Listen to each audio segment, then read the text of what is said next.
Welcome to Rudra properties. ఇప్పుడు మీరు చూస్తున్న ఈ స్థలం గుంటూరు పెద్దపలకలూరు శ్రీ చైతన్య కాలేజ్ హాస్టల్కి దగ్గరలో స్తంభాల గరువు టు తురకపాలెం రోడ్లో ఉన్న రెసిడెన్షియల్ సైట్. ఈ సైట్ బ్యాంక్ ఆప్షన్కి వచ్చింది.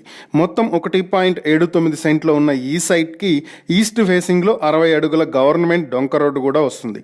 ఈ ప్రాపర్టీని మీ సొంతం చేసుకోవాలి అనుకుంటే బ్యాంక్ ఆప్షన్ చివరి తేదీ అయిన జనవరి 29, 2025 లోపు స్క్రీన్ మీద కనిపిస్తున్న మా ఫోన్ నెంబర్లకు కాల్ చేసి ఈ ప్రాపర్టీని 8.70 కోట్లకే మీ సొంతం చేసుకోవచ్చు. ఇలాంటి ప్రాపర్టీలకు సంబంధించిన మరిన్ని వీడియోల కోసం మా ఛానల్ను వెంటనే సబ్స్క్రైబ్ చేసుకోండి.